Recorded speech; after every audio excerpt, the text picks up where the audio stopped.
Hello and welcome to Economy 2.0, brought to you by the Silvio Gesell Foundation and the Henry George School. My name is Josh Sidman. First, a word about our upcoming episodes. On Tuesday, September 2nd at 1 o'clock, we'll be joined by Felix Fuders. Felix is a German economist who lives and works in Chile. He's the director of the Economics Institute and the head of the Right Livelihood College at the Universidad Austral de Chile. Felix is also the chairman of the Natural Economic Order Foundation, which is the main organization in Germany for promoting the work of Silvio Gesell. He's also the author of many books and articles. His most recent book, How to Fulfill the UN Sustainability Goals, Rethinking the Role and Concept of Money in the Light of Sustainability, makes the case that our flawed form of money is the root cause of our constant pursuit of growth, something that is obviously at odds with the physical realities of life on a finite planet. On that basis, he argues that it's impossible for us to achieve a sustainable future without overhauling our monetary system along the lines proposed by Silvio Gesell. And then on Tuesday, September 16th at 1 o'clock, we'll talk with Guido Preparata. Guido is an Italian-American economist who currently resides in Umbria, Italy. He has a PhD in political economy from the University of Southern California and a master's in criminology from Cambridge University. He's taught political economy at the University of Washington and was a Fulbright scholar studying international relations at the University of Amman in Jordan. Among his diverse professional interests is the economic perspective of Silvio Gesell, which he's been writing about since the 1990s, including a controversial article in which he essentially accuses Keynes of plagiarizing Gesell's ideas. Interestingly, this is a topic we'll discuss with today's guest as well. A reminder that this show is meant to be a conversation. These meetings are open to the public, and anyone in the live Zoom audience is welcome to join the conversation at any time. In order to do so, please use the Raise Hand button under the React tab on your Zoom toolbar. And so everyone's aware, these episodes are recorded and will be posted on the YouTube channels of both of our organizations. Lastly, I'd like to remind you that you can support this program in a number of ways. First, please subscribe to the YouTube channels of the Silvio Gesell Foundation and the Henry George School.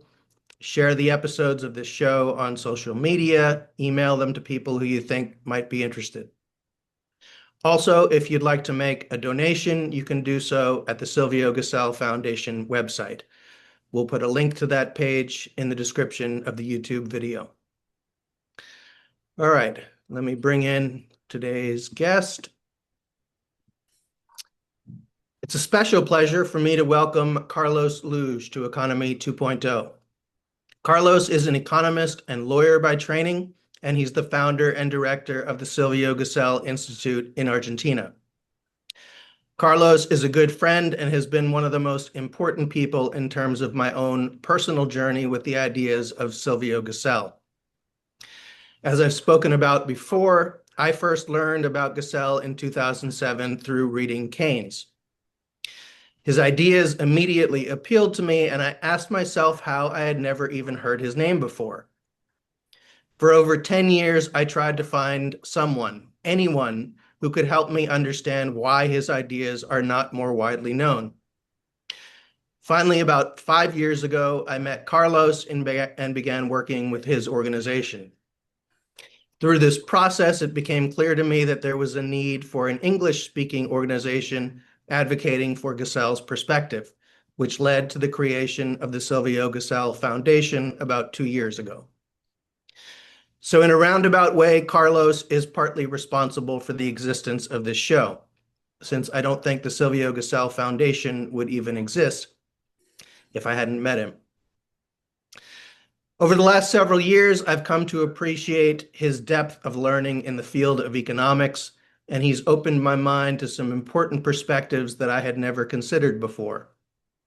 In particular, Carlos talks about what he calls the center versus periphery view of the field of economics, in which he argues that many of the fundamental concepts that are attributed to economists from the United States and Western Europe, what Carlos refers to as the center, were preceded by decades and sometimes even centuries by thinkers from the periphery, notably including South America. Specifically, Carlos views Silvio Gesell as an important link between these two intellectual traditions. In fact, he wrote a book entitled Keynes and Gesell, A New Paradigm, in which he argues that some of the key concepts that are credited to Keynes were previously developed by Gesell. Furthermore, Carlos makes the case that even though Gesell was German, his work in economics should be considered part of the intellectual tradition of South America, since it was Gesell's experiences as a businessman in Argentina during the economic turbulence of the 1890s that led to his unique insights. So Carlos, welcome to Economy 2.0. Why don't you start off by telling us a bit about your background and specifically how you found your way to the ideas of Silvio Gesell and how you see them as potential solutions to contemporary economic challenges, especially in your home country of Argentina.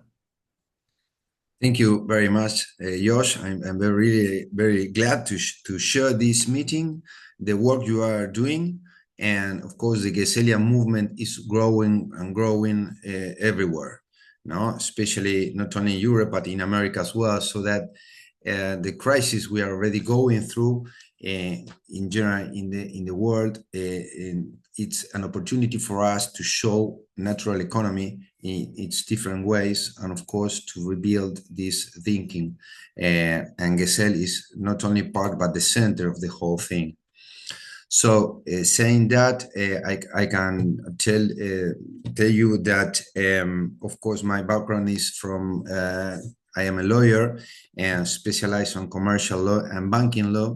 I've been working in the commercial justice of appeal 7 years, and then in corporate law firms for many years, almost 15 years, and also in banks as a manager, judicial manager, and then in the private sector, and then I get into a software enterprise businessman, a big one that allows me to understand more about software, the thinking of businessman, real economy, etc., so that we can then find a way to not only work in this new foundation and to start up with the Instituto de Estudios Económicos Silvio Gesell, but also with a consultant institution that can develop territory through natural economic tools, mainly complementary currencies, so that we can share then afterwards, during this conversation, some PowerPoints with 5 or 6 pictures, so as you to know what had happened here before.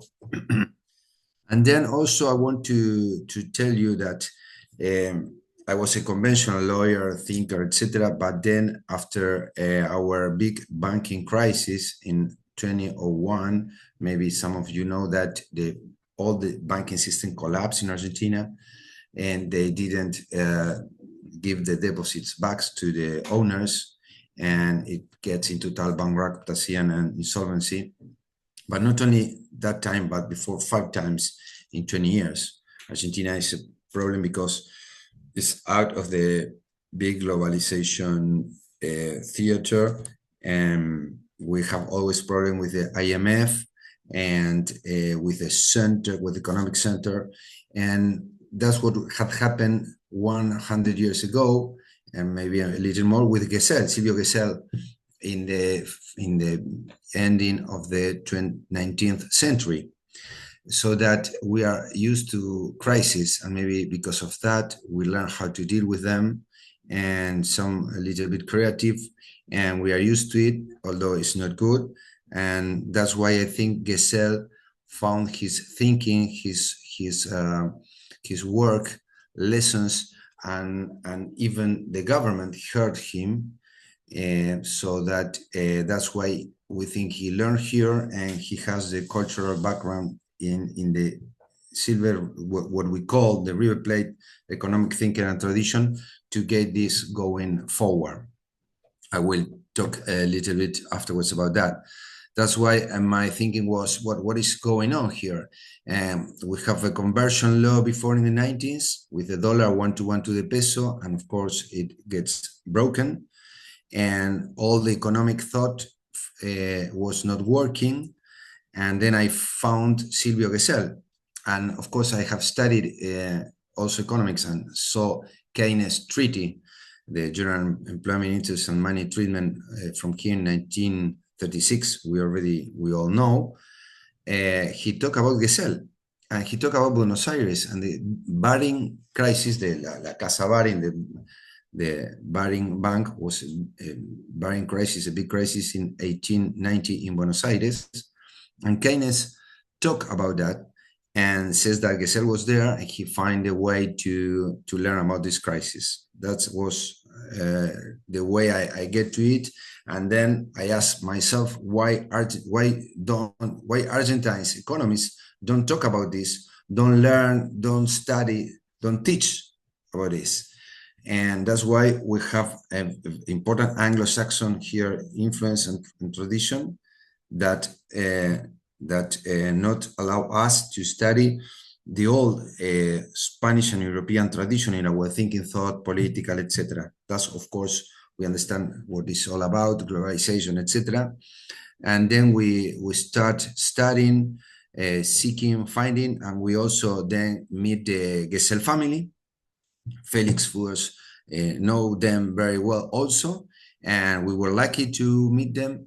And then they have a big library from Silvio Gesell itself, the original one, and they donate them to the Villa Gesell City, which is a very beautiful place on the beach. And they have the museum of the Silvio Gesell Foundation, where everybody here are invited.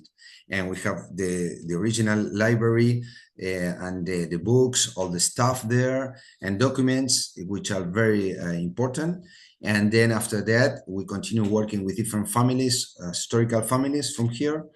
And then we gather all this tradition together and we rebuild the whole thing.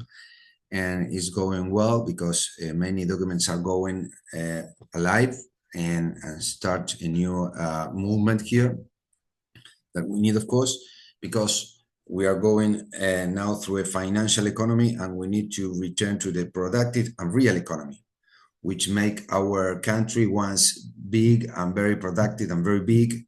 And then we change this productive system of real economy productive to the financial, a way like a casino. We are living in a casino in Argentina since half a century.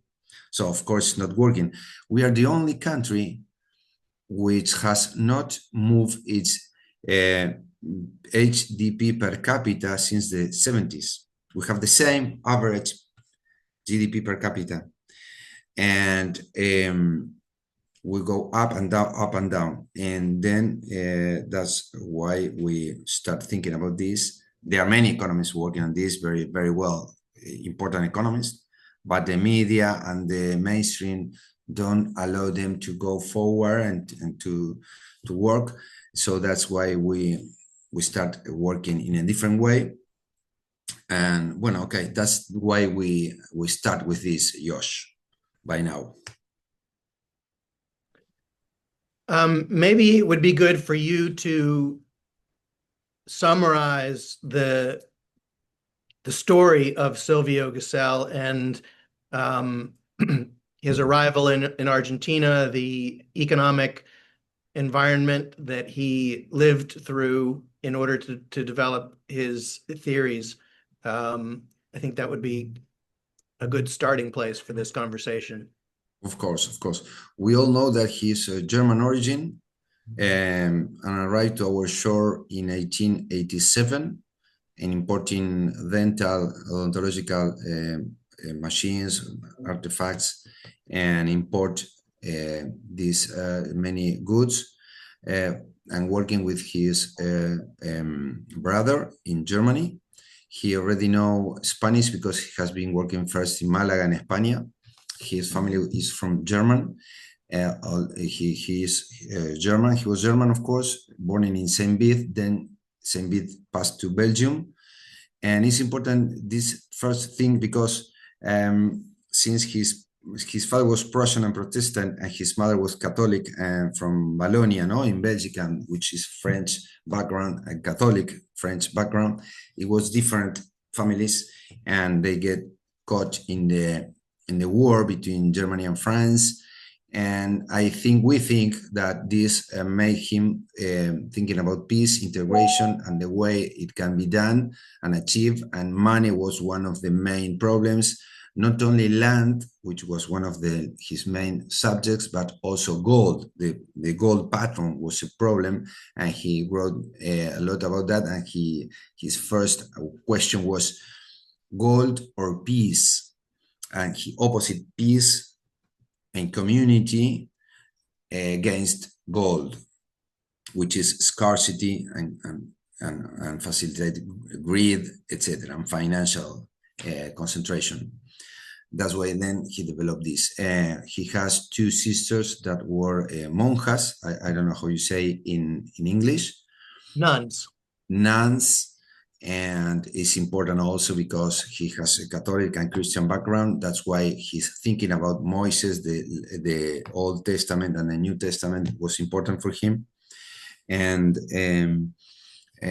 he worked a lot about vegetarian, peace, community, and of course, to achieve that, we need to change our current monetary system, and not only monetary, but also fiscal as work, and we need to change our thinking about workers, the product of war. He says he's very interesting because he has some similar things to Henry George and another European very important thinker and philosopher, which is Rudolf Steiner from anthroposophy, has also developed an economic thought very similar to him, talking about work, personal work, land, taxes, and money, and economy, of course, in a way that it should be in a natural background, of course, with some values and spiritual laws, but mainly in the material organization, you need to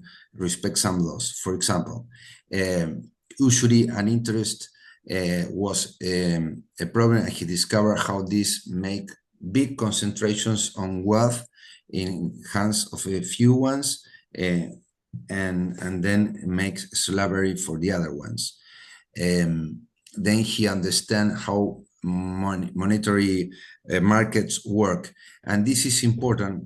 Maybe if we have some time, I can show you a PowerPoint with, we have developed a course about real plate economic thinking, our tradition from South America, from Argentina, which is old. It has 400 years old. And it began from the Spanish Empire, and then the different European currents, origins that we have in our population and traditions that make this happen, with very important economies, books, and institutions, and all in the constitution and laws that I will share briefly afterwards. And that's why we think that Gesell, when he came in the 1887, get very friendly and comfortable in the people that were here. He integrated very easy. There were people from all over Europe and different countries. And then his ideas were very well accepted naturally, and with friends, with businessmen in the political background, and then even in the government. And he has his political partners and businessman partners that were have a very important influence on the national government. The president in that time was Julio Argentino Roca, very important president for us, and he changed all the economic program and monetary system through Gesell ideas, and Argentina doubled its GDP in 10 years. And also, although it has a big crisis and recession, in deflation also, it changed completely the sign of the economic growing and behavior. And imagine that Argentina in 10 years, in less than 15 years, get so much gold inside its bank, its national bank, that was even more gold than the one the British government and the Bank of England has in its own deposits in buildings. And it was make surprises. It was like an earthquake in the international monetary system and the mainstream, even in the US. They didn't understand what's going on. Argentina changed the laws of the monetary system because of that, because through Gesell ideas, abandoned the gold pattern and make a big devaluation with fiscal superavit, and this allow us to grow very fast without inflation. Argentina has no inflation through half a century, for 50 years. And the other 50 years, up to now, a lot of inflation, because after World War II, we were not well favored with the IMF and the US global new organization. Argentina then get change in its international organization through the productive to the financial background. No, that's why we have this problem yet. These are things that were studied by even not only by Keynes and Irving Fisher, and we'll talk about them afterwards, but also for German, American, North American, and English economists that came here and wrote books about this and take this information and experience and talks, etc., to their own countries. And then we know that they changed, especially after the Great Depression of the 30s, that everybody takes Gesellian lessons through Argentine experience. That's important because Gesell not was only an idea. This is important, Josh, but was a practice in Argentina. That's why it takes so seriously by the mainstream and the main powers, even the Federal Reserve, the Treasury in the US through John Williams, which was a very important economist that came here in Buenos Aires, and Irving Fisher of Yale University, Keynes at Cambridge, and many other thinkers, of course, in the 30s, and mainly the New Deal of Roosevelt. You know that Irving Fisher, that was the main economist in those times from Yale, he said that he was a humble pupil of Gesell, discípulo of Silvio Gesell, and he was an intellectual author of the New Deal of the US. The New Deal of Roosevelt was driven by Irving Fisher, and we know that he saw the Argentine experience and was in touch with Argentine economists. Not only him, but also John Williams, who was president of the Federal Reserve of New York. And then we follow up all the thinking up to Frank Taussig, which was an important economist from Harvard, and he was the teacher of two main important American economists, which were John Williams, that was here for over a year, less than a year, and in the Torkins house and library, and studying Argentine economy, and Harry Dexter White, who were the author of the Bretton Woods Agreement, both John D. Williams from the Federal Reserve and Harry Dexter White from the government, Treasury, and negotiate against Keynes in 1944, the Bretton Woods Agreement, and both were Gesellian, the American part and the English part. And they, of course, they know to each other very well. And Keynes has a project which was called Bancor, which was based on Gesell's project, which was called International Valuta Asociación, Unión Universal de Cambio, which was almost the same than Keynes, that Keynes and Gesell proposed bonds to compose like a clearinghouse, international clearinghouse between debtors and creditors, and with these bonds that has a carrying cost to make them rush oxidation, to make them circulate, and the international commerce go on. But it was not good for the US because they won the war. They were the winners of the world war, so they imposed their system which was the dollar one based on the Federal Reserve, to the change of 35, that we all know, $35 each gold ounce, no? Una onza de gold ounce of gold. Well, but anyway, the multipliers, and mainly this is the point, and I want to share also, is the macroeconomic view of economy, from the real of economy, from goods and services markets to the monetary markets, which was the new thing in the modern theory and economy. Was discovered by Silvio Gesell, and we think that it was put on work in Argentina in the beginning of the 19th century through this discernment that I will talk afterwards. That's why he has so big influence. Then Gesell, going back to his biography, found an enterprise here. He break down like everybody in the hyperinflation of the 1889 because of this banking crisis, which was the first third world financial and banking crisis in history. Maybe you need to know that in Argentina, in the River Plate, we have more than the 60% of the British investment overseas in those times. Very important, because since the US get independent, British influence here was very important, and the investment very, very important, not only from Britain, but also from Germany, France, Italy. And then it was struggling all the whole thing. And then because of the crisis, the government decided to go to the gold pattern conversion 1-to-1, and to retire a lot of money from the market and put a specific amount of money without changing through 10 years.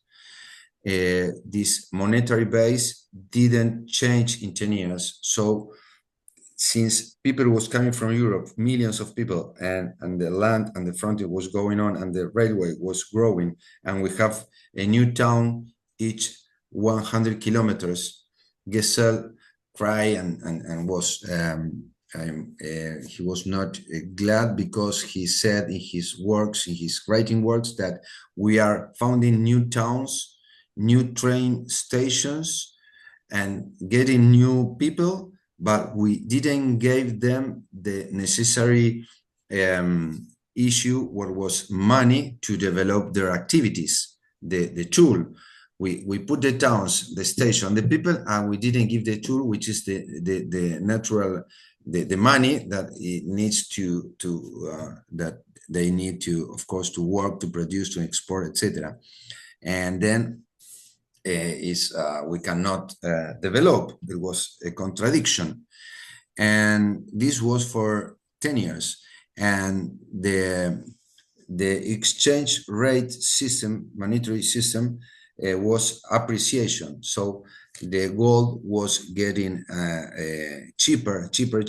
Our money was very expensive in terms of gold and pounds in that moment. So it was very bad for exports and for developing the economy, not only for export, but even for internal economy, because we have few money and very expensive money and no credit. So he says, okay, we need to change the system. And he was heard by the businessman and the government, and a lot of fight was made in the Congress to pass this law, because most of the financial system and the banks from abroad, the foreign banks and commercial people, etc., were against this law that want to change the monetary system, abandon the gold pattern to make a devaluation of 100 and almost 30%, and then Argentina make its exchange rate better, so it was cheaper to produce, it was cheaper to export, and of course the people that was coming get more easy the money to develop themselves and their enterprises, and the country begin growing so fast that it gets more gold than even the Bank of England in just 10 years. Keynes Keynes said that in his books, Treatise of Money on Money, and Silvio Gesell in his books. Not only that, you need to know that Argentina borrow even money and more than 100 tons of gold to the US. The US were a debitor of us. We're creditors of external debt from them, because in the crisis of 1907 in La Bolsa in Nueva York, in the New York Stock Exchange and the US Stock Exchange, was a big crisis.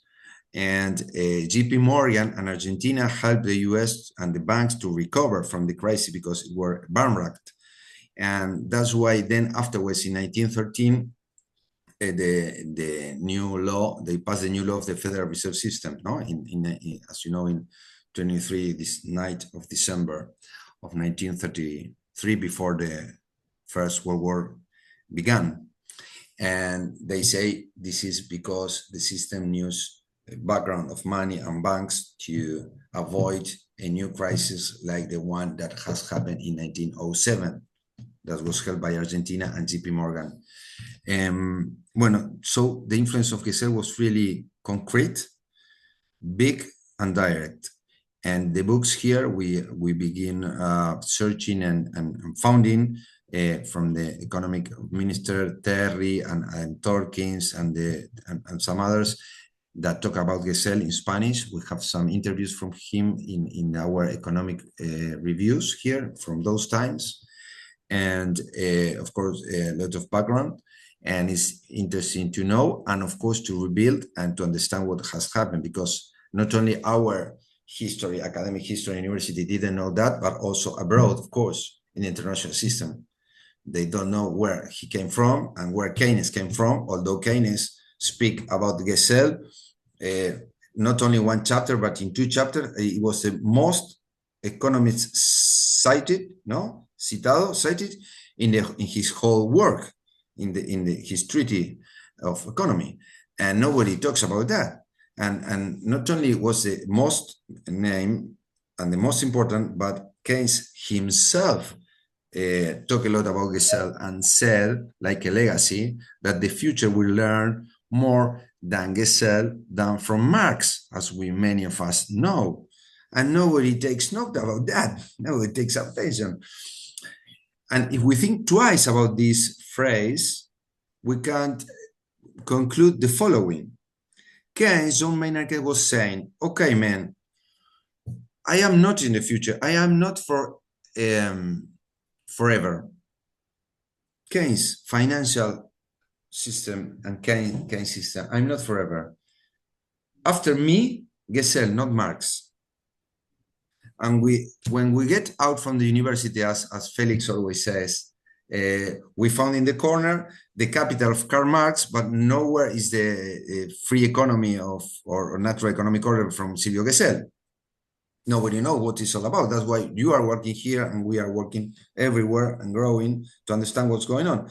And then nowadays it's important because we have this financial crisis, not only about exchange rates, tariff and interest and public debt, but also private debt, businessman, etc.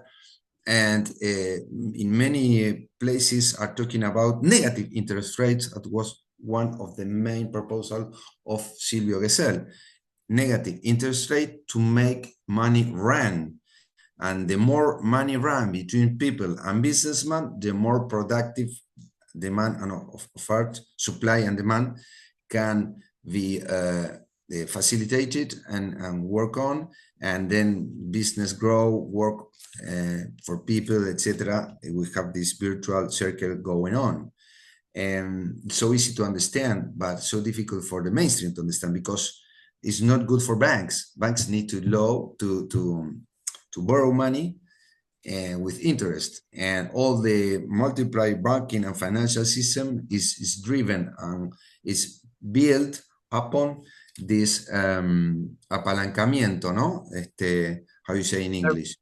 Leverage. This leverage system, which gets down in the crisis of 2007, 2008. It began with Bear Stearns. Everybody talk about Lehman Stearns, but Lehman Brothers, but was with Bear Stearns, and then disappeared the 5 investment banks from Wall Street. etc., etc. We all know that thing. And now we are in the air today because of this leverage, not only by banking system, but also by financial derivative financial system and international banking, etc., etc. So we are going through a new era, no? We are discussing about this, CBDC, etc., etc. That's why in many places are talking about the Gesell, not only in America, but also in China, in Russia. The right hand of Putin talks about Gesell. Dugin, in China, they say they are studying the morass about the money. In Europe also, with the new era in the future, and in the US. So we need to understand what's going on, and it's good to understand the background, where it came from, not only to learn about the lessons, but the philosophy, the human and social philosophy of the economy, and the concept of human being about this. So I have my cellular here. Then that's why I think that we need to talk about this and to have some custody of this, not to go too far away from what Gesell and his followers were thinking about. We have some experience in Switzerland about the VIR banking system and many complementary system in Europe and the US, in America Latina.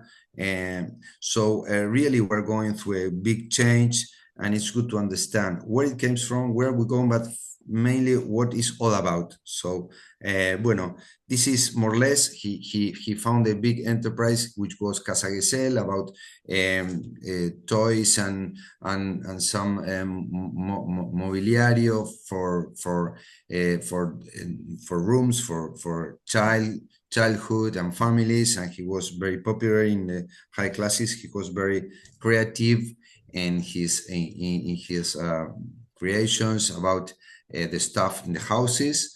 Then he went to Europe to show what had happened in Argentina, and then he wrote his masterpiece, which was the Natural Economic Order for free land and free money. And in German, the piece was traduced in Spanish and in English. In English in 1926, that we think was the edition that was written by Keynes to make 10 years afterwards in 1936, his treaty on employment, interest, and money. And then, okay, we have this known story, more or less. This is all about he wrote 10 books in Spanish, and some other, his first was in German, in Buenos Aires. The monetary reform to build a new bridge, to the social wealth, and Argentine monetary questions, etc. And bueno, he was totally decisive influence what had happened here and afterwards in the world. But I remember, just to close this part, what Keynes said about him: not only past but future. We need to think about Gesell instead of Karl Marx, and it's very good for us. Thank you, Josh. Yeah, I certainly want to spend as much time as we can talking about how Gesell is relevant to today's world. But before we get to that, I'd like to spend a little bit of time talking about what happened. Why did he disappear? There's a question in the chat asking from Allison, saying she's trying to find a copy of The Foundations of Peace by Silvio Gesell. Please let me know if there's any way to get a copy. The answer to that question is almost certainly no.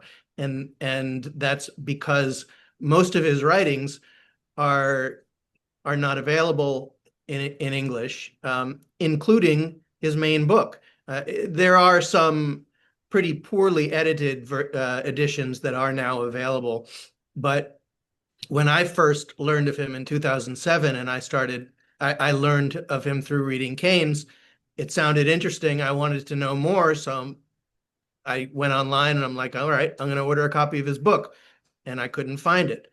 I ended up finding a used library copy from the 1950s, but the fact that his book was not even in print was kind of an indication of how obscure his thinking had become. There's certainly been a renaissance in Gesell in the past 20 years or so, but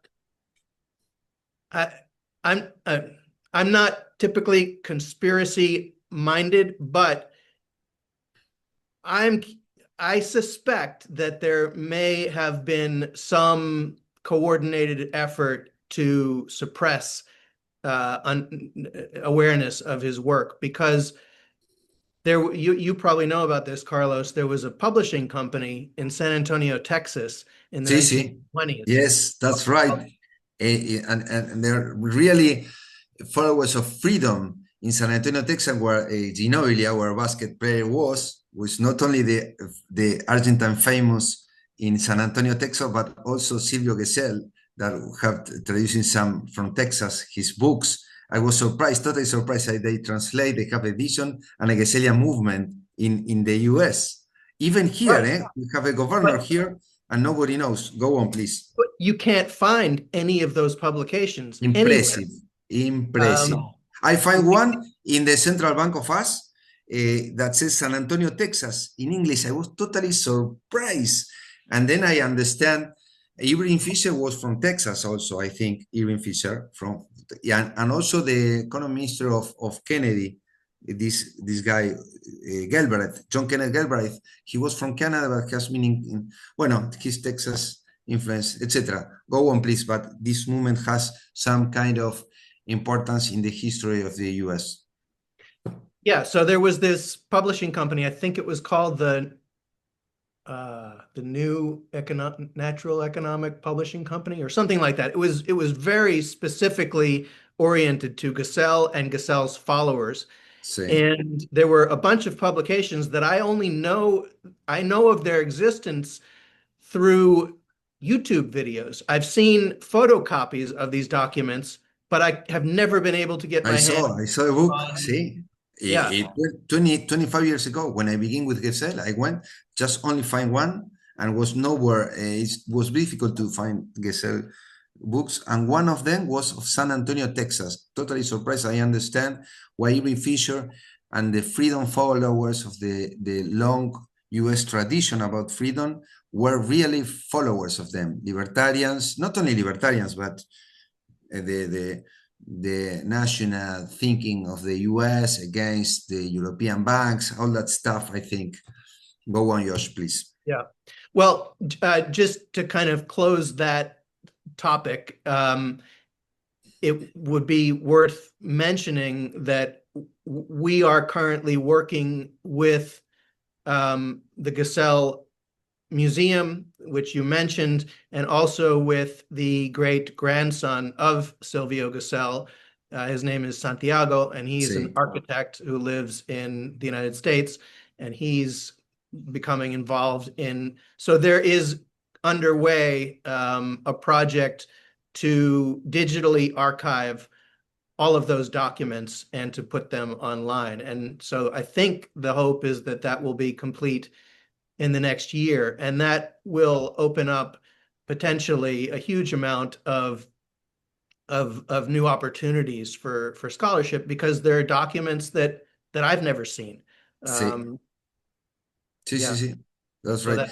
And also, Josh, supporting your view, we have a lot of Spanish work from Gesell, never translated to English.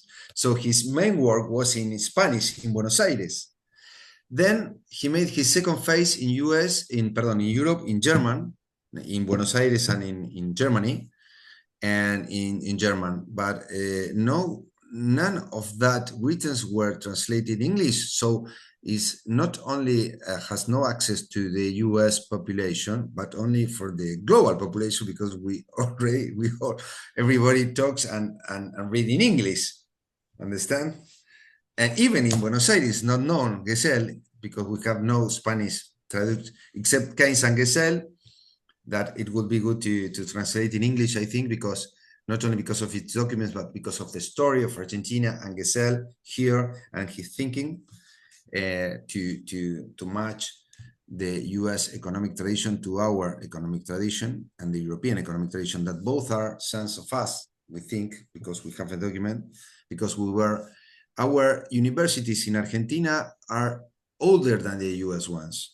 We have 400-year universities in Córdoba, and of course in Chuquisaca, Universidad de Chuquisaca, in Peru, Lima, and Buenos Aires, etc. So we have all universities, and some of all academics of us, especially Oreste Popescu, make a very important work and found and built what we call the scholastic Indian, which are economic thoughts from America, from the South America, and first, and it helps to influence the Spanish scholastic, which were long before than Adam Smith and his books. Okay, The Rich of Nations and The Wealth of Nations is 2 centuries and 200 years afterwards that the same treaty was written in what we call now Argentina by Juan de Matienzo in the north, Chuquisaca, Potosí, in the viceroy, no, Spanish viceroy, called the Treaty of Money, the Tratado General de la Moneda, General Treaty of Money, in 1548. And do you know what has he talked about? It was incredible. About the invisible hand that allow supply and demand get in some way to match the right price. Same words that Adam Smith says. So not only plagiarism from Keynes to Gesell, like this Italian excellent work that I saw was right, but also Adam Smith from Juan de Matienzo, from the same land. Because not only examples, that many examples of Keynes are the same than Gesell, but he changed the name, the pyramids and the holes, not to help working, although it has not value to drive the economy forward. Many examples, and of course the thinking and methodology, but also Adam Smith from Juan de Matienzo, and the Spanish and American scholastic here in South America, no, in Argentina, in Rio de la Plata. So we need to talk about that, and even a very important, not only American but Austrian, you know, everybody knows him, Schumpeter, said that if the European economic tradition had learned and studied from Spanish scholastic, we could have saved 200 years of economic thought. And even the Austrian school, Hayek and von Mises, says that his real anchorage, no, origin was in Salamanca, la Escuela de Salamanca School, and in Spain.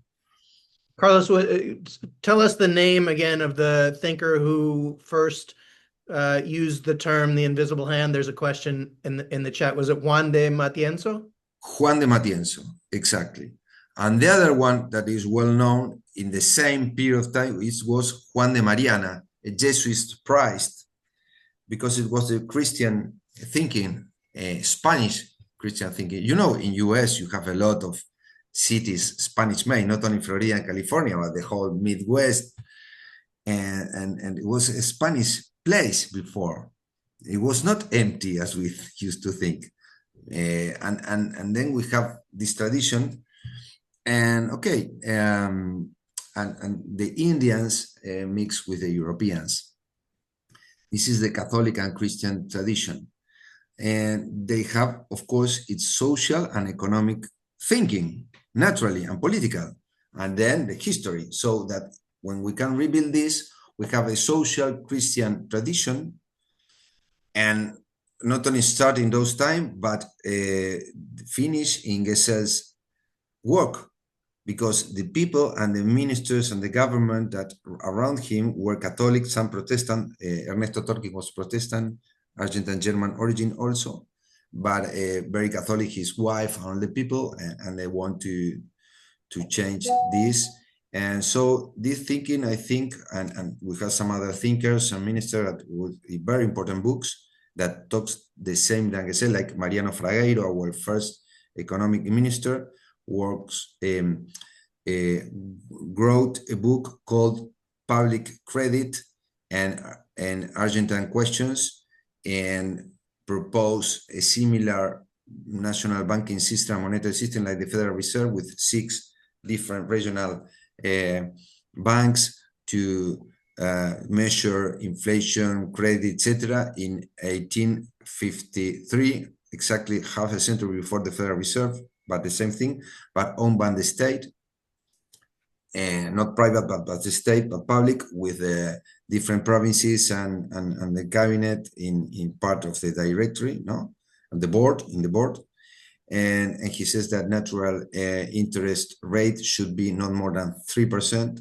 Bueno, very similar to Gesell ideas. Manuel Belgrano, 100 years before Gesell, about the economic and the monetary behavior of money, recession, inflation, and deflation. And so this was in our thinking tradition and culture. I think that's why Gesell gets so well. And when he returned to Europe, really he get a big impact, because many people read him. And bueno, Keynes finally was very honest intellectually, citing him in many ways, direct ways, and we can then, thanks to Keynes, recover Gesell for us and for the future. No? Let's talk about that point.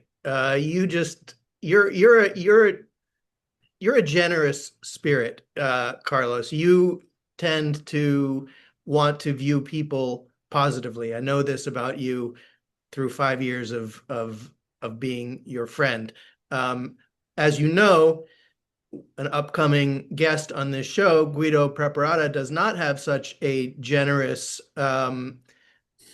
view of the Keynes-Gesell connection. So I'd like to ask you to talk some more about the specifics of that. But before doing that, I want to read the way that Keynes introduces Gesell in the general theory, because I find it quite interesting. Let me just read the first few sentences. So he spends 5 pages discussing Gesell, and he starts with this.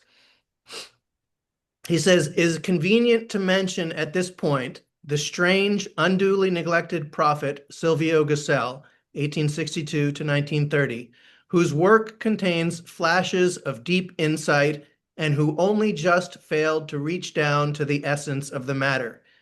In the post-war years, his devotees bombarded me with copies of his works.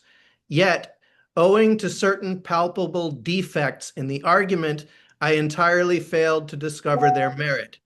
As is often the case with imperfectly analyzed intuitions, their significance only became apparent after I had reached my own conclusions in my own way." So, what is he doing there?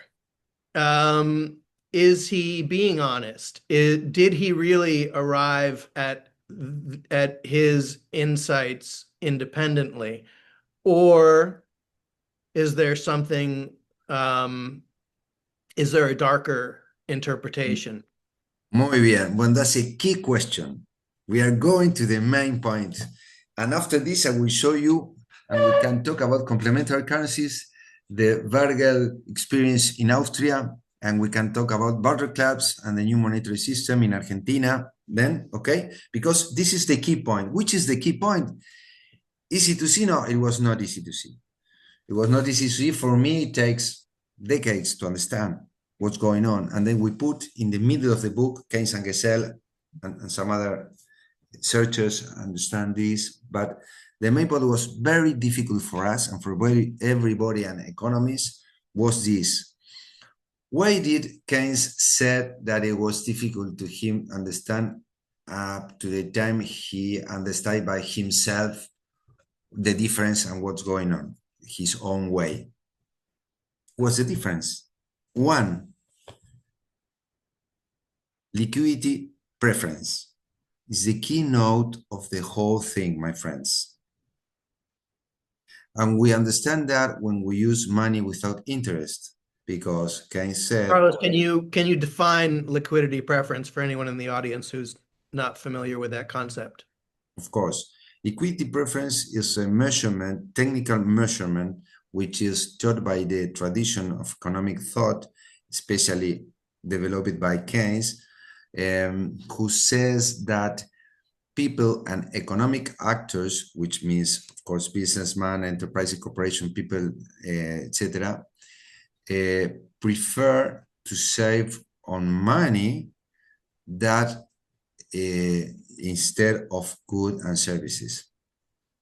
That means that liquidity preference means that we need to save on money, we need to develop and design our economic life around money, no, coins and money instead of real economy. Then it happens that we design all the system around financial economy. And this has a bottom line, which is interest rate and multipliers and leverage, now derivative finance, technology, etc. And of course, then we change the natural economic order to the financial economic order, which was driven by Keynes, not classical economy, but Keynesian economics. Both. That's another discovery that we, the Gessellians, get through, which is that classic economy, English classical economists, Keynes economists are supposed to be opposed, not so much. And Marx economic, not, of course, because they support classic English and Marxist, gold pattern and interest rates and banking system, and the Keynes, the financial system. Just to interrupt a point of language so that the audience understands, you're saying gold patron, it's the gold standard is the gold standard. Yeah. Thank you. Gold standard. That's it. Gold standard was defended by Marx and by the English Adam Smith, David Ricardo. It was a religion. Although today, gold standard is a religion. We change gold by the dollar, the money, no? The gold standard, now it has the place of gold. So I lost you. Bueno, then I will then go for it. So my point is that not only Marx and the classic economy are the same, but Keynes also defends interest rate system, no? So Keynes naturally needs to defend. He himself was working for the Treasury of England, and then makes a lot of money in the stock exchange system and in the money speculation system, buying and selling different coins and monetary money from different exchange rates, making money. And of course, the system and the banking system needs to going forward, and of course cannot accept Gesell ideas about negative interest rates or zero, no interest rates. So that's why Keynes developed all his thinking and his treatise of money that makes we can say through Gesell, and thanks to Gesell, the big social wealth that we enjoy during the 20th century after the two world wars, no, and technological advances, etc., because of the money that don't need gold standard. Although now is everybody talking about gold standard again because of inflation and of course speculation. This is a sickness of a good idea. We can find its birth in Gesell's ideas. That's why Keynes need to develop a new economic hypothesis, thesis, tradition, and of course theory to make this happen in the university levels and in the mainstream, in the professional levels. And then Gesell was hidden, no, in a way, and no of his books, none of his books have been translated to English, no. Bueno, that's the main point I can take about. I can talk about, no, interest rates and the whole thing. but now it's going to an end. Keynes said, we are going to an end, man. We need to change the whole system in the future. He was honest twice because of that. And he gave his legacy to Gesell, to all of us, man. Because Keynes, not only Keynesian thoughts, it's modern economic thought. Everybody is Keynesian, especially in the US. That's why everybody's talking about Gesell in some, not secret, but discreet places. But now the central banks are talking about negative interest rates. What is all about? Well, it's good to know where it came from. We are quarreling with this in Argentina and everywhere, and like you, but should be very healthy for everybody and give us a perspective where to go, where we came from, where we can get, and of course, our goals that can be achieved. And that's why our work is so important. Josh, go on, please. So sticking a little bit more with the Keynes-Gesell connection, you have made the case that the field of macroeconomics began with Keynes, but that properly understood, it should be credited to Gesell. What is the specific concept or criteria upon which you make that determination? The idea that macroeconomics did not exist until Gesell. 1936 or 1916 or whatever, wherever we would put it. What defines the beginning of macroeconomics, and what is your basis for asserting that it should in fact be credited to Gesell rather than to Keynes? Yes, right, exactly. There's one point, specific point, that make us get to this conclusion. For us, it was the same thing. We discovered the whole thing. Suddenly we discovered it. Why? Because he makes a very big distinction. It has to do with liquidity preference, which was the following. He differentiates very well what was hidden, back the markets and the classical economy, the famous economists, Adam Smith, Stuart Mill, David Ricardo, Mills, all of them, even the followers, talk about the markets, supply and demand. But no, we talk about money, man. The market of money market. Yes, everybody talk about banks, the different way of banks, even in England, but not systematically. And Gesell, through the barring crisis in the 1890 in Buenos Aires, and the exchange rate between the pounds, the peso, the Argentine peso, and the gold standard, makes him thinking about this question, and then understand that the money markets, or the monetary system, is a market itself, is a systemic market that is a mirror, exactly mirror of the real goods and services markets. So up to that time, all the economic thinking was about markets. Now it takes care about monetary markets, money markets. Gesell began to do that in a systematic way with a specific methodology, measurements, techniques, and solutions. First time, for example, the index.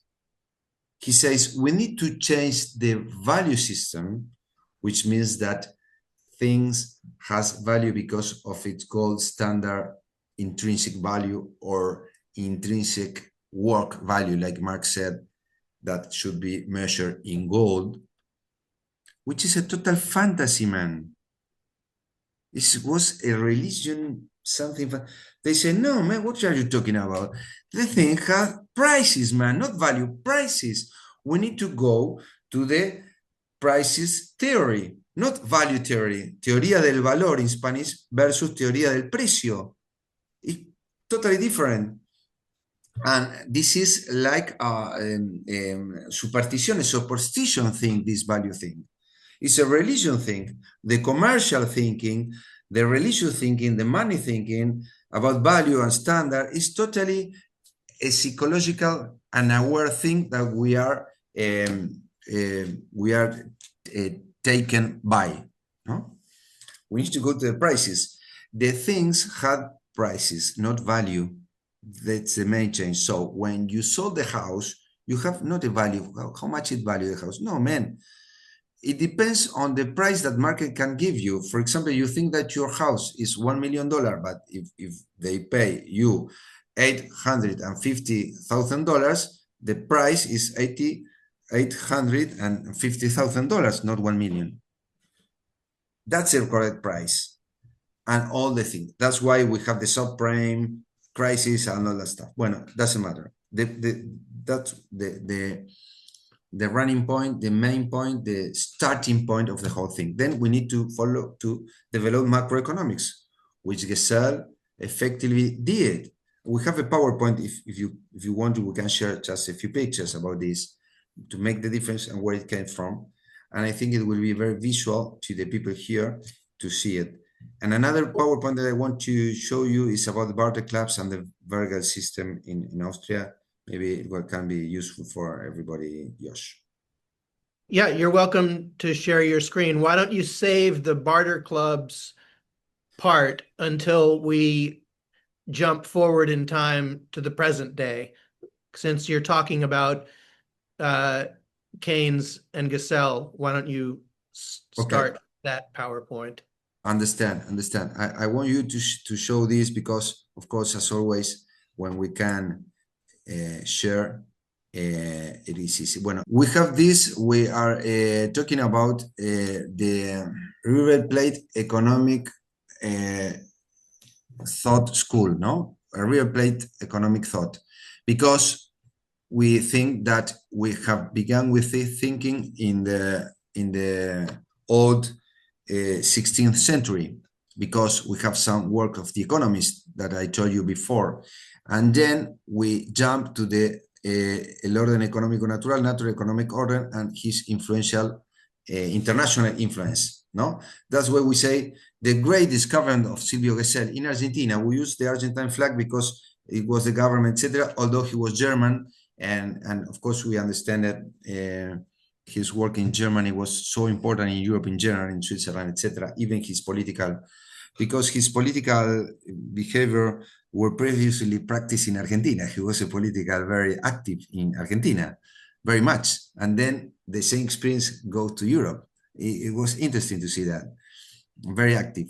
So this tradition is a social Christian tradition that we think it came from the Bible, etc., no? But it's going through the main system. So that's what's going on. First of all, I want to, of course, no, just to. This is what I want to show you. We have two markets here: monetary markets and goods and services markets. That's the first discovery of Gesell. And they need to be in balance. If they are not in balance, we have an economic crisis or financial crisis. And he says, okay, when we have a lack of money, we need to print money to avoid deflation, of course. And when, on the contrary, we have these two flags, both markets can mirror themselves, goods and services and money.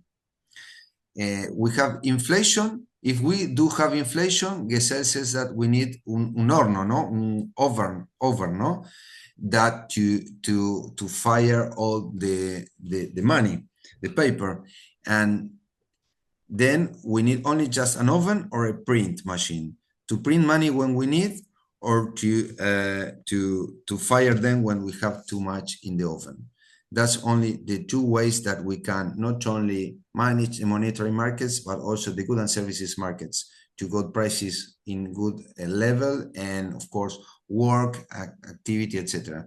Then we have markets versus one-to-one. And this is an important curves, the ESLM, that then Keynes and John Hicks from Oxford University developed in a book of 33 pages that make the general treaty of Keynes, that is very big, just short in 33 pages, through this graphic, which shows the LM and IS. IS is investment and savings, and LM is liquidity market. Just you to know, in the modern form of formulation, no, between these two axes, interest and E is income.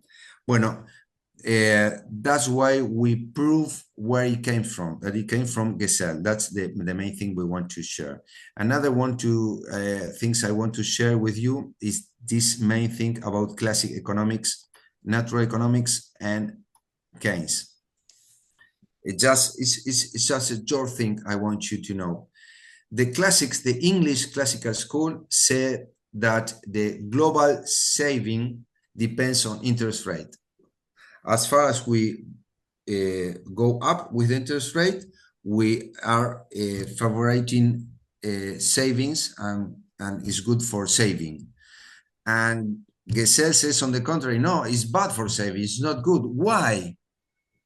Because he discovered something observing that Keynes then take for himself also, which was that the global saving not depends on interest rate, but on general income and personal income. The more income you have, the more money you can save with.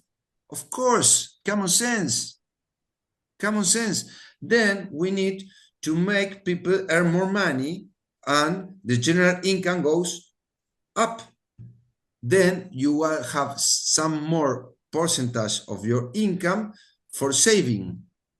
But if you have not enough income, or you have income just only to survive, to buy food or clothes, you are not able to save, then you cannot invest and money, and the economy cannot grow, not only because of consumption, but also because of investment. You need to save to invest, but to save, you need money. But the classical English don't say that you get the Great Depression crisis, not only in England, but in US, even in Germany. You have the hyperinflation, and Hjalmar Sachs first put the gold standard, he breaks Germany, and then with Hitler, he changed. Hjalmar Sachs worked a lot with Hitler, 7 years, and make money without interest. So following the Gesellian teachings, and the same Roosevelt, and Great Britain, and everybody in those times, although it was not enough, and lamentablemente, we finished in the Second World War because of that. So we need to understand that, and Gesell, he prophesied the 2 world wars, because it was gold or peace, and then finally it was gold and war. So we need to change this. B, the interest rate is one of the most dominant measurements in the demands of money, and not for saving. Then it's important, because the classical English says, okay, interest rate is good for saving, and he says, no, it's wrong. Gesell say it's good for monetary demand. That's why you have an inverse proportion. The more interest rate you have, upper interest rate, the money is expensive, so it's scarce.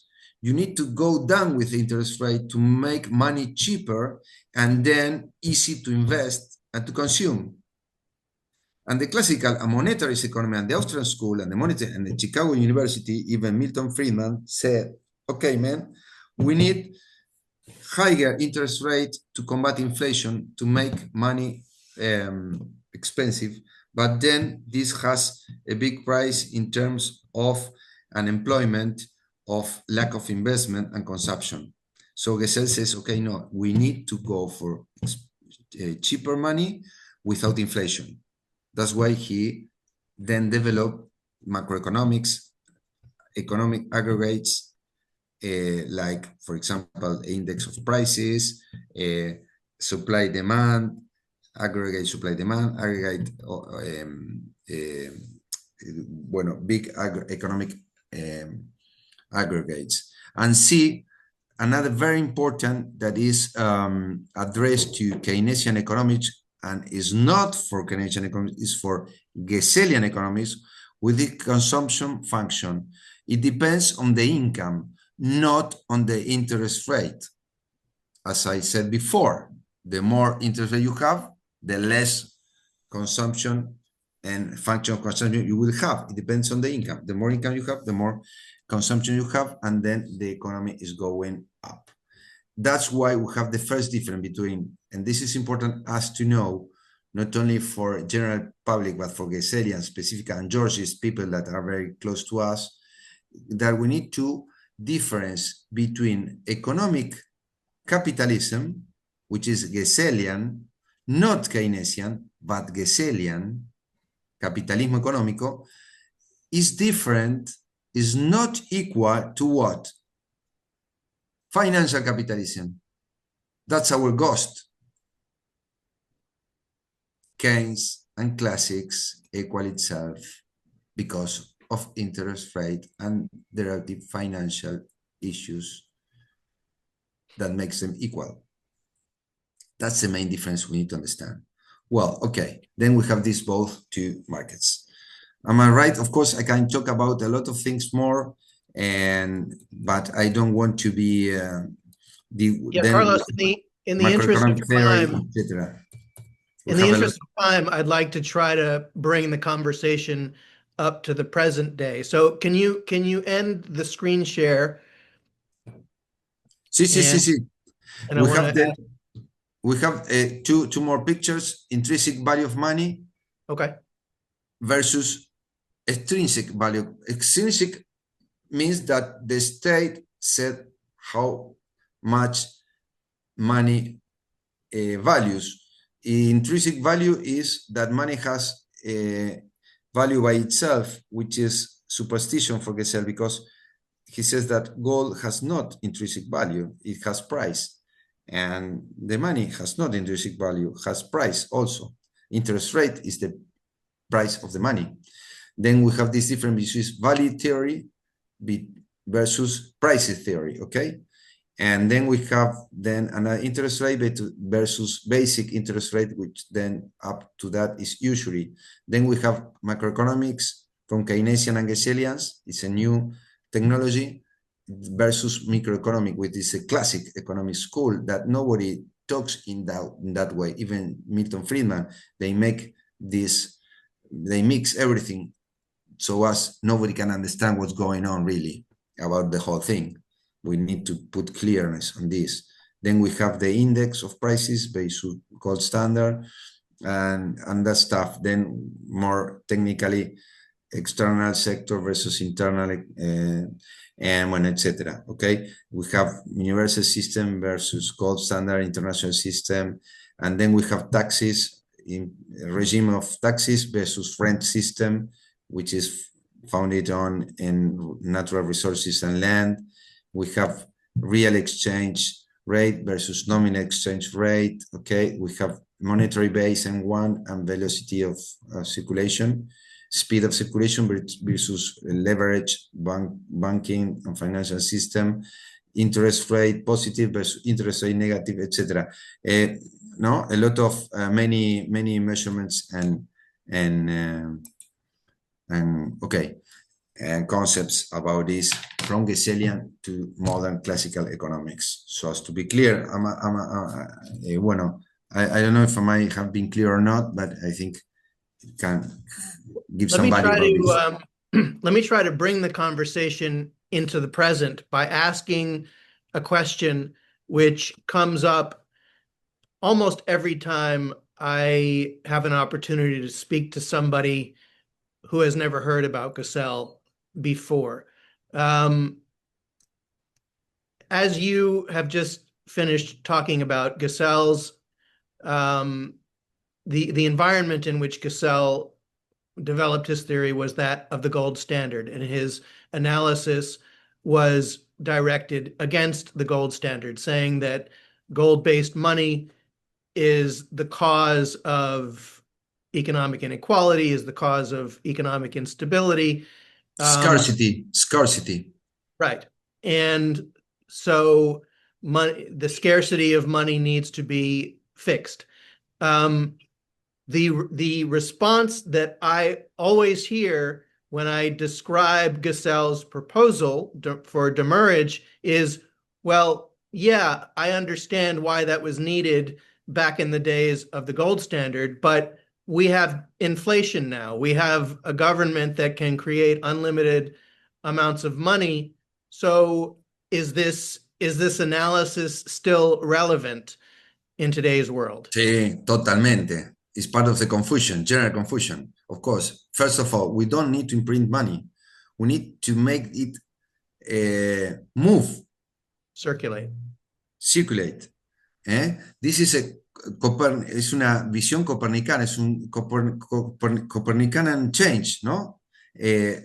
180 degrees on the contrary side, which means we don't need to continue giving credit and loans to the people by interest rates or the government issuing money because of inflation rate, which is right. We need to have the same amount of money, monetary base, but instead of giving more printing people, we need the same amount of money, but circulating movement, no? How you say? Circulating money. Mm-hmm. So we need to improve the speed of monetary circulation so that people need to waste money more rapidly to move the demand and the production. And then the question will be, okay, right, but how can I save my wealth? How can I save my savings? Okay, no problem. You can save through goods and services. You can, of course, buy stocks in the capital market, which is a concrete real enterprise. You can buy the house, you can buy the car, you can buy things, of course, television, and luxury or whatever you want, to books, and you can save buying cows, for example, or any production system, and everybody will be richer, no? And the secret is to measure the right amount of money for the specific society and economy, and the right speed of circulation to make this happen without inflation and without deflation. That's the difference between the interest rate system and the circulating based on Gesell economics, circulating based system. So that's why the difference between inflation and demurrage, understand? That's why the difference is very clear, not for everybody, but in this way I can tell you should be more clearer. All right, we've got a question. Allison, if you'd like to join the screen, you'll need to turn your camera on. Otherwise, you can just go ahead and ask your question and we'll hear your voice. Okay, thanks. I'm going to just ask my question. I'm in my car and I wanted to address that issue because it's a great, I'm glad you brought it up, and it does come up a lot and it can confuse.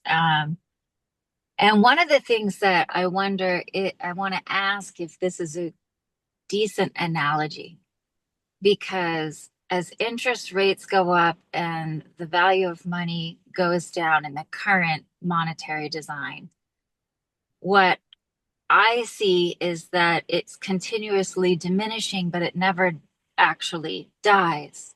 So there's this, so I was trying to compare it to like the Harry Potter Voldemort Horcrux, where he took a piece of his soul and he divided it up and it never dies, and it just kind of is this evil always living. And so the fact that it never dies, so the quantity of it, the quantity that we have of it needs to continuously grow in order to maintain a value that's usable, right? So we get that value, we expand our ways to try to find more of the money through nature, through exploitation, and all of these ways. that's kind of the evil result of this currency never dying, which is different from a diminishing value of demurrage, where it's just deteriorating until it finally goes away. Is that? Muy bien, Alison. Muy bien. Exactly. That's it. Very Okay. well. Very Gesellian, 100%. That's Okay. it. We need the money to die to make a living. Right. And then new money should born through our work and of course the factories and products and whatever in the biological cycle, growing, burning, growing and dying in a natural way. No problem with that. Great. That's right. And can I add one more thing? We've had a guest on, Will Reddick, who has a project going in Kenya, and his important point that he'd like people to understand, I think, is through this promise theory that each unit is the representation of a good or service that's coming from it. It's just a promise. Right. So that not the government's just making it. And I think your point is interesting on finding that balance between the right amount of money that a society needs and the right speed that it travels, but really also who has that power to initiate these promises, what is backing the promise of the government's issue or our own, and each of us having that ability as well to recognize kind of what you were saying before, maybe, and I'm still trying to understand, value versus price. Sí. Yeah. Bueno, Yeah. we need to make a little bit more effort to understand the difference between value and price. Of course, I understand that because we are teach about value everywhere. But it's just a matter of time to think about it, and that's it. Things have prices, is what we pay for it. It's changed depending on demand and supply. You know, we all know about this.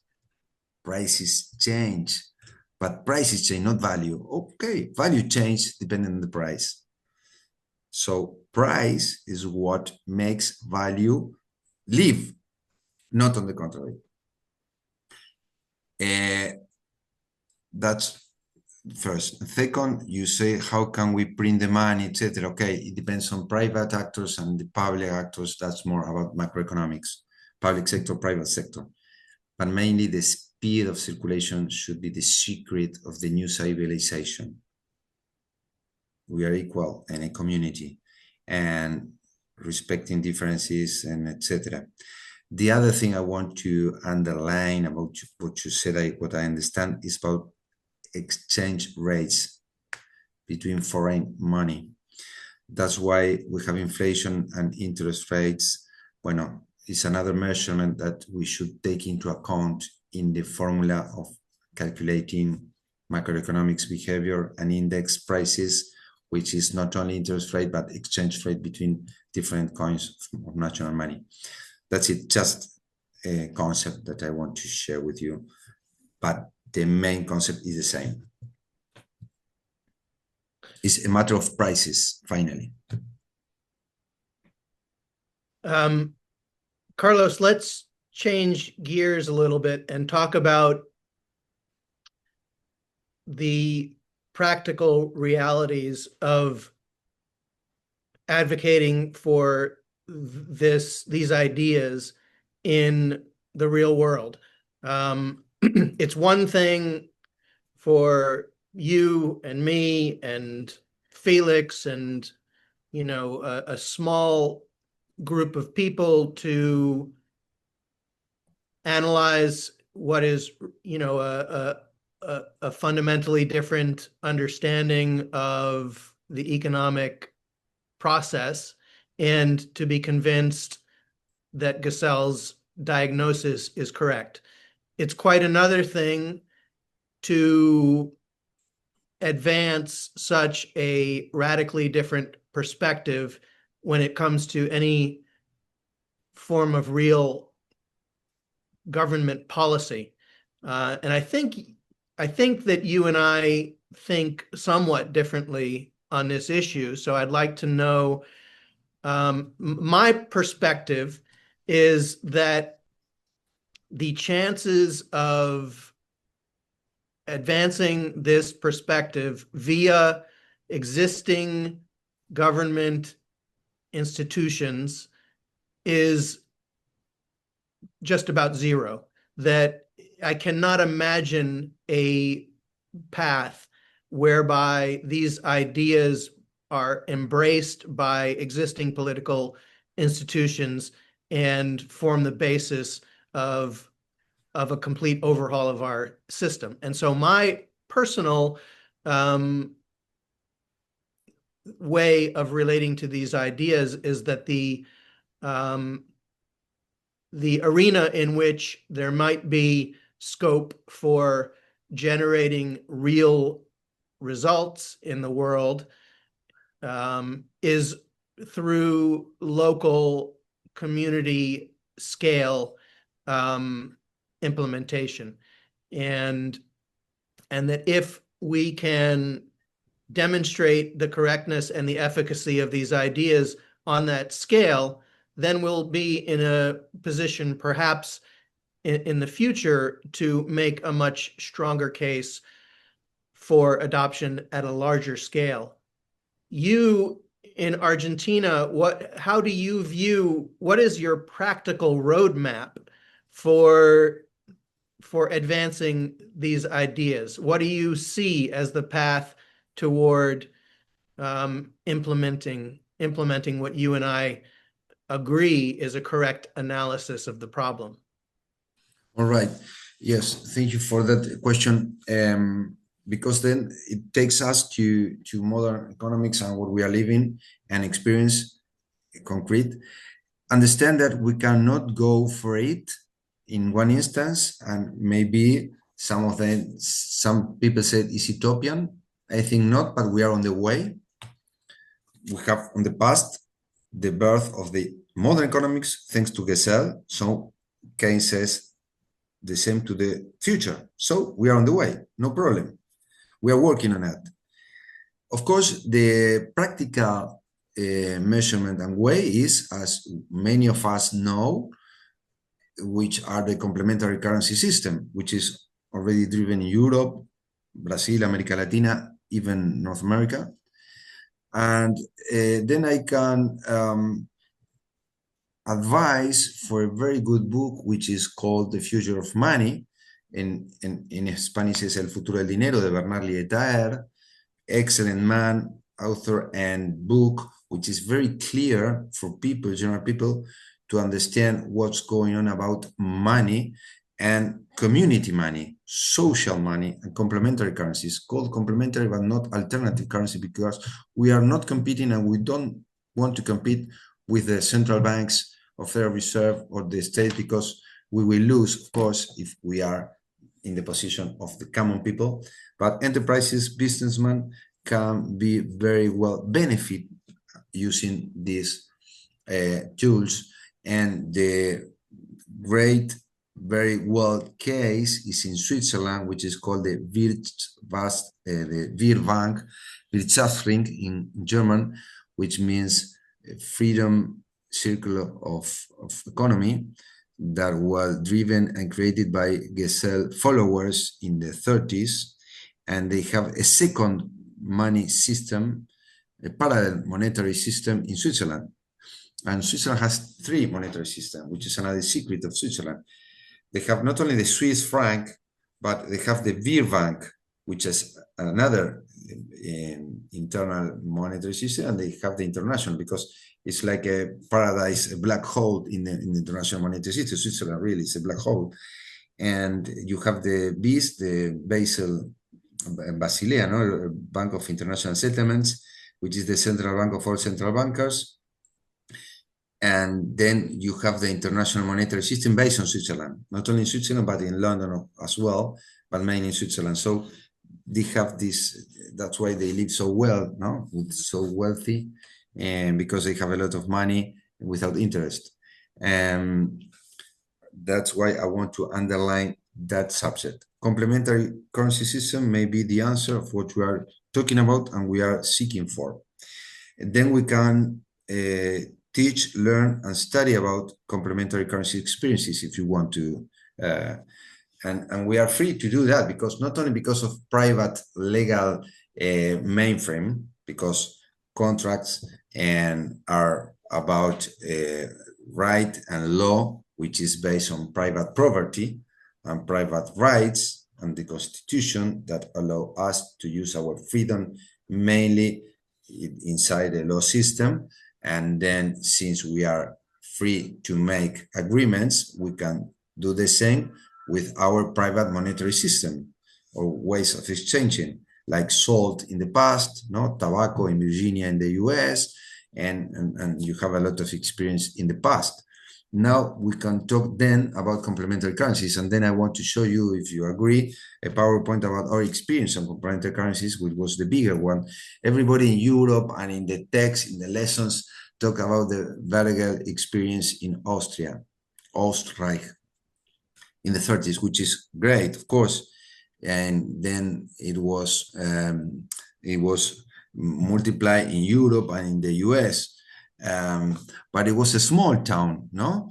You have less than, let's say, 30,000 people and 50,000 people. And then we have in Argentina millions of people in the barter clubs in the same, but nobody talks about that, mainly because in Argentina it's forbidden, because it get us to a crisis, and the media and the bank at the university don't want to talk about money without interest because it's not business for the banks. Then since they own the media, the TV and the radio, etc., of course, the journalists cannot talk about this because then they will not get the job, no? Something like that. We already know, even in the private universities, and then you will not go on because it's not good for business. Well, and then we have the political system driven by these factors. Like, well, okay. Saying that, we can then study and follow the experiences. Then that's why in Argentina, nobody really, just few people and maybe some teachers and some university wrote about this and published, but not mainly, okay? And the Europeans asked us in this book of The Future of Money in Spanish to write down the experience about Argentina, Latin America on money without interest. And we wrote an addenda for Bernalietar, and we summarize this experience, which main pictures I can show you now in this PowerPoint, okay? This is money without interest for communities, and we call it technically worldwide complementary currencies. Bueno, this is the book I told you about, which is Keynes and Gesell, no?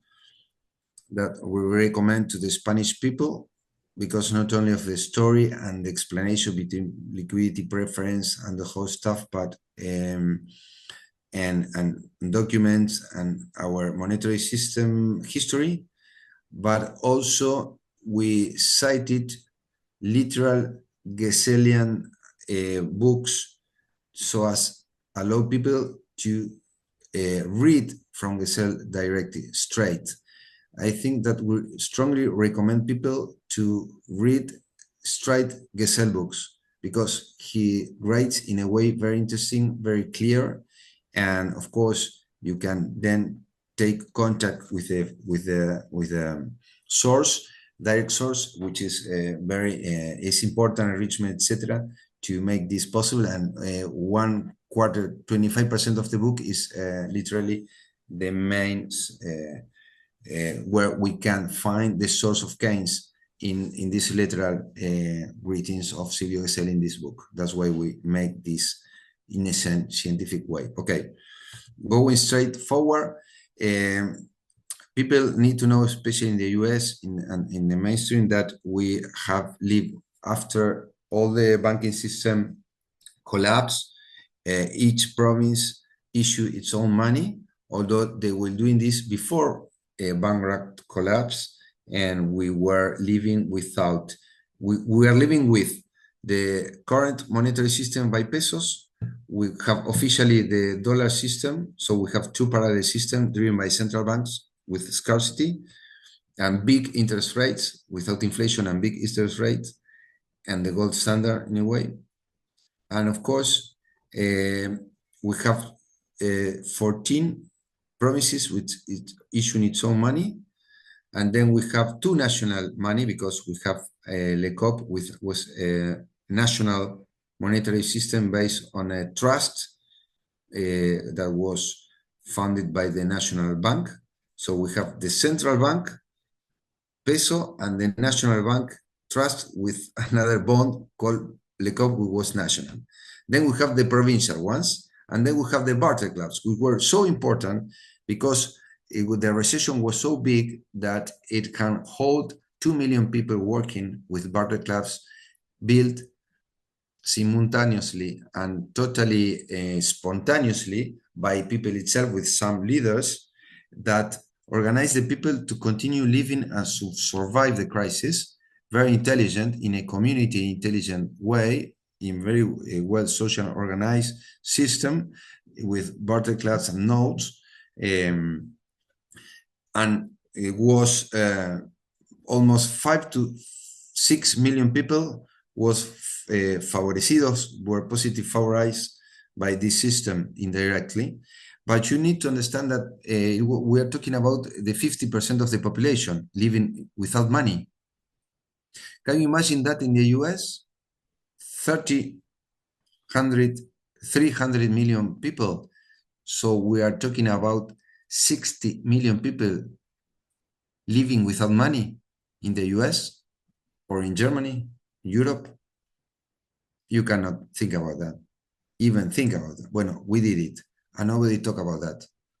Everybody talk about Vergel experience, which was very good because they issue the mayor issue municipality bonds, and which was called the free chelines libres. Free chelín was the national chelín and the free chelín, and were worker notes.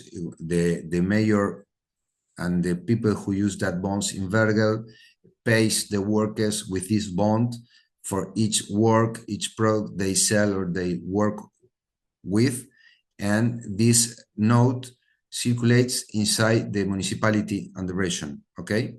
And this allow the place to solve the problem of 25% of unemployment to almost full employment, and public buildings like bridges and roads and factories that were made in Vergel with this money. So people in the national wide national system were totally surprised about this and want to copy this in their municipalities, and the mayors begin copying the system up to the time the Central Bank of Austria don't allow this to continue doing this and make a prohibition, make it forbidden, and the same in the whole Europe. And then the Nazi came and the war came because of this recession. That's the lecture we can talk about. Well, this was free money, but in Argentina we have this for 5 years, and in the worst moment it was really in the best moment.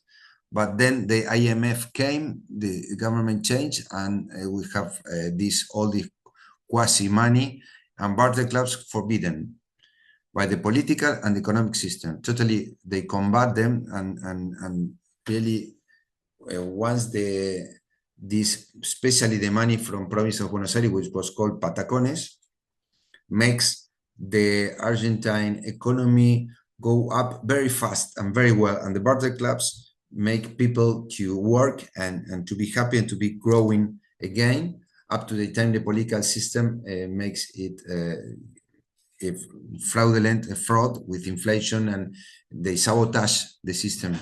Incredible. They sabotage with a main action against them. Well, just you to know about this, for example, the acceptance you have in the first line in the nation system level, the bond LECOP, and was upset 100%, and we have $3,300 million equivalent in circulation. Then we have in Corrientes, 200, Entre Rios, Chaco and Buenos Aires had almost $3,000 million in circulation in Patagones, which were not financial. You cannot deposit in banks, in nowhere, just only in your pocket, and you can only waste that. And was acceptable 100%, and makes this so fast circulation that makes the economy move on very fast and very wealthy. And you will see how can even the income and the income tax grow very fast in the national. The taxes grow, la recaudación, no, very fast. Bueno, you have these provinces, and then you have this figure let you know in the 2001, in fourth cuatrimestre, the last four cuatrimestre, bimestre, perdón, o trimestre, and the first trimestre in 2002, second trimestre in 2002, and third trimestre in 2002.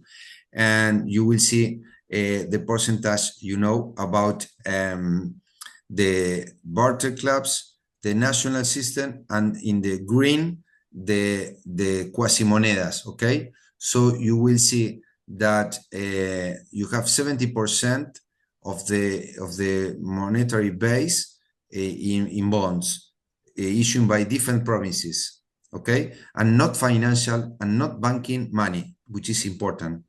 The green lines and columns are from money that cannot be taken out by the banks or the central bank or any financial system, because it was on the streets.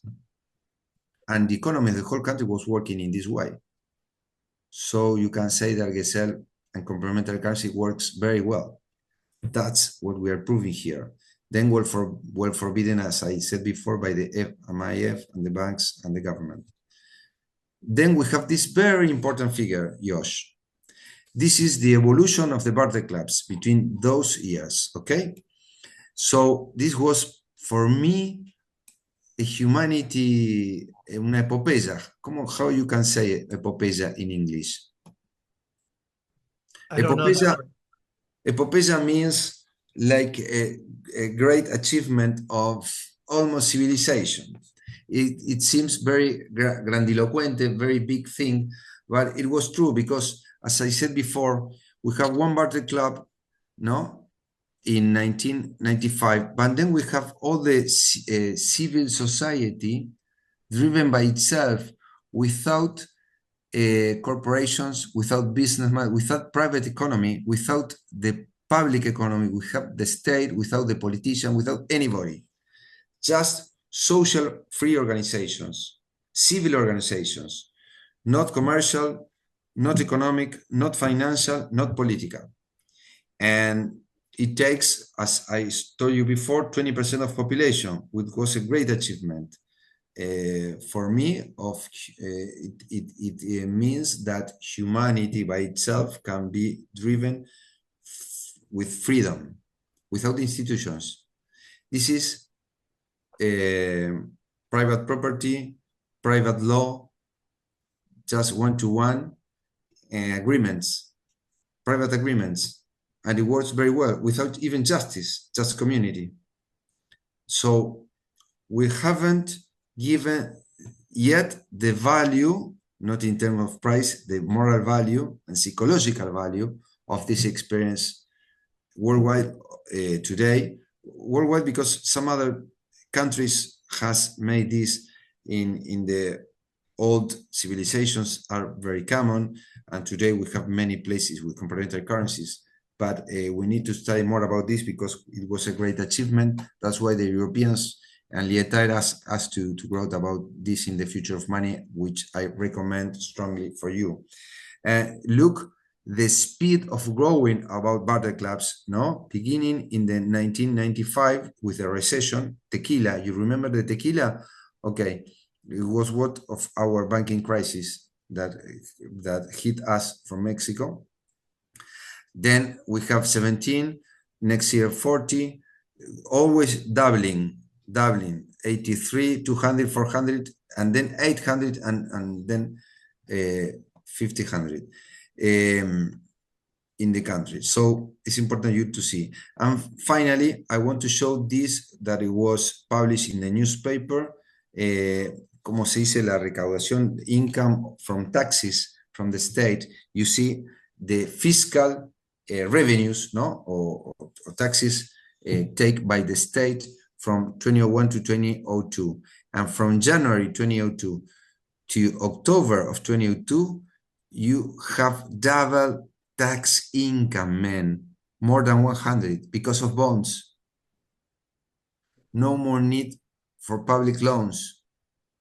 No more need for banking loans. Just only speed of circulation. And you can get taxes from that economy activity to then solve the waste, the public waste of the state without any problem, without any fiscal deficit. You have superávit fiscal here. It's another technical proof. Nobody talks about that. And then you have the banking system in 2001 collapsing, and then the tax revenue from the IRS, national IRS, drops down 54%. Okay. And then when you change by the bonds, not banking money, it go up more than 100 and double. Incredible, eh? And this is scientific published measurements. Then we can see in the newspaper apartments sell by grains, by, I don't know, any grains, by vegetable and agricultural products without money, just only seeds. And they say, okay, la soja, the soja, it's a new money in 2002. Many things were buying and selling through soja, okay? And it makes in many places to grow the economy without money. Bueno, that is real, that is historical, really. And then we have this experience not well known abroad, even worldwide, and people need to know that we can live without banks. Thank you.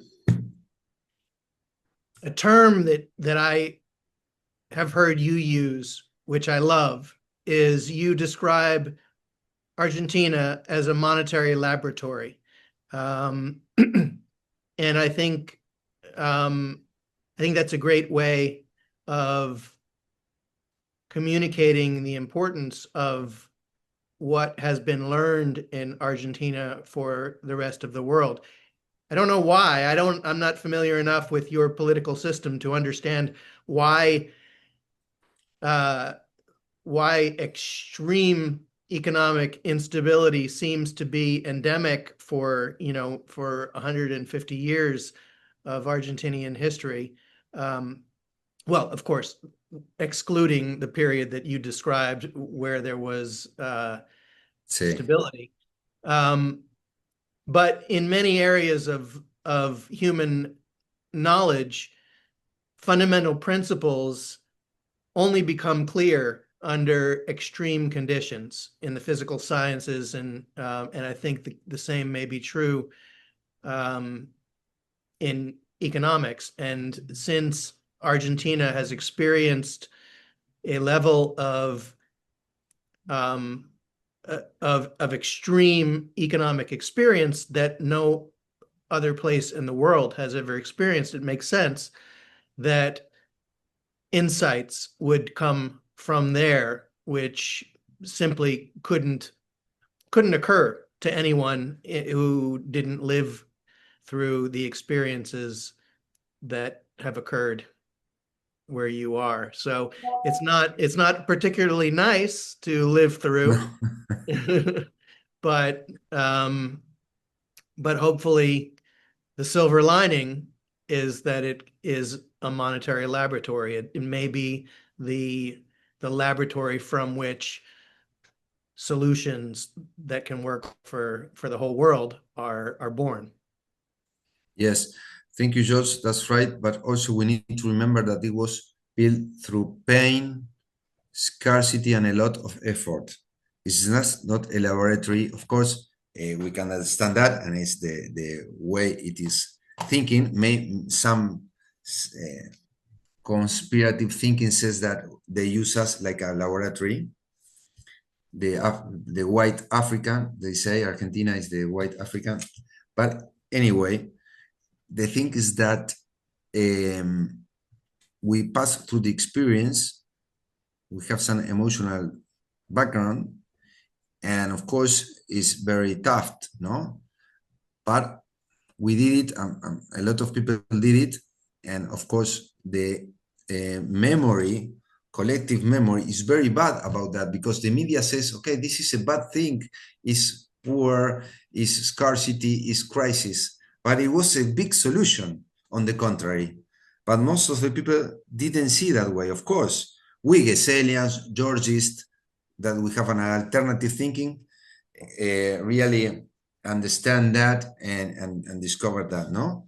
And okay, but we need people we need to teach the people that this was a good thing, that is, we can do it in a good way, because imagine if we can do this in an institutional way, with if we can save some instruments and design well, this shows that it can happen well, okay? And so we have a solution, but the system, we don't need to go against the system, and the system needs to help us, no, in a way, because if they combat us, we cannot stay. That's what we learn about this. But this does not mean that it cannot be done, which is the good thing, okay? So that's it, Josh. All right. Well, we're just about at 2 hours. Great conversation, as always. Why don't you close by telling people where they can find you, how they can support you, and we will, of course, put any links to your organizations in the YouTube videos as well. But tell the audience how they can connect, how they can support you. Thank you. Here, Alison is asking for the book. The book, it can be bought in Mercado Libre, in Amazon, Repar. It's online in Spanish. Bueno, and okay, we have.